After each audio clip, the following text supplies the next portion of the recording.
As a reminder, Joe Biden is the Democratic candidate for the presidency this year. I know it's easy to forget that from time to time, especially if you live in certain states where apparently they're not really doing much in the way of campaigning. There is a insane report in Time right now about the state of the campaign in Michigan, for instance. Let's update you a little bit on how things look.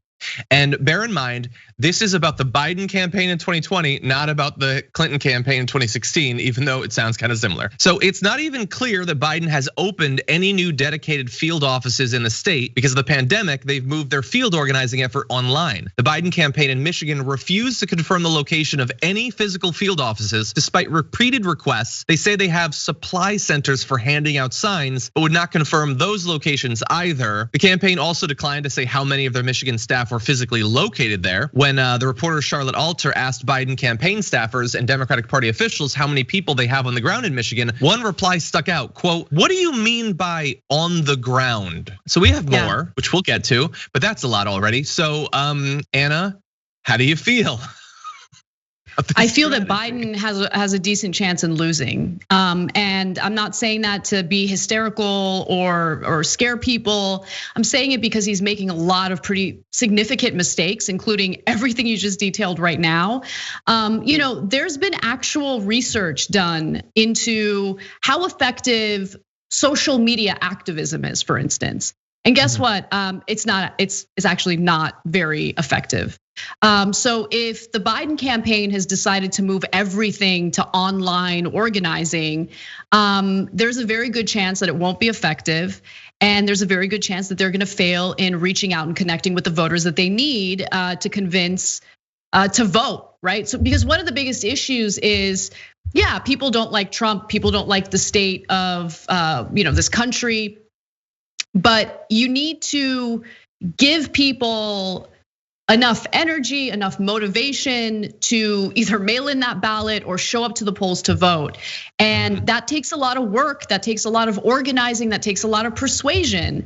And I just haven't really seen much of that by the Biden camp. And it was something that I suspected earlier, but once this news story broke, it just kind of confirmed what I was already suspecting.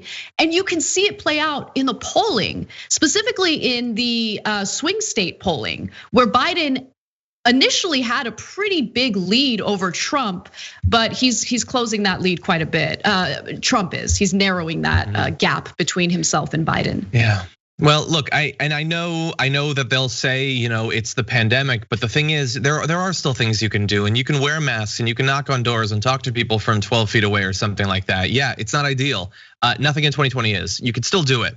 But to give you a little bit more from this article, there are no young volunteers in Biden shirts pounding the pavement for their candidate, no clusters of posters marking the Biden field offices in various precincts, few bumper stickers on the highways. There are more Biden signs than Hillary Clinton back in 2016, locals say, but not enough to give the impression of an enthusiastic presidential campaign in a crucial swing state. So let's give their side, because all of this is obviously very critical and I think realistic. The campaign says it's reached out to 1.4 million voters during the Democratic convention and the weekend that followed, with 500 digital organizing events and 10,000 volunteer signups. In the week before Labor Day, the campaign sent 500,000 texts to Michigan voters, one every half second. It has just replaced the trappings of a traditional ground game, volunteers knocking on doors, distributing literature and so forth, with a digital field operation. But again, as we said, we don't necessarily have much faith that that's actually a one-to-one replacement, that will actually necessarily work.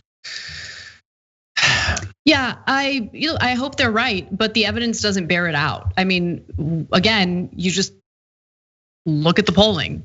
Look at the polling and what's happened, in the last month, for instance. So they can tell us that they're doing all of these great, fantastic things to get out the vote for Biden.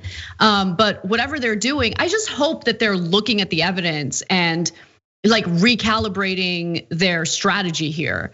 Because if they're refusing to take any of the evidence seriously, well, then they're gonna lose. And by the way, Biden needs to win by a lot. It's not, he can't squeak by.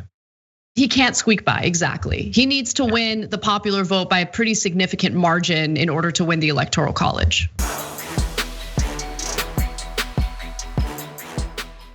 For more political news breakdowns, interviews, stories of activism, and me trying my hardest to care about the occasional big celebrity news story, subscribe to our YouTube channel at youtube.com/The Damage Report. And you can ring the bell wherever it is so you don't miss anything.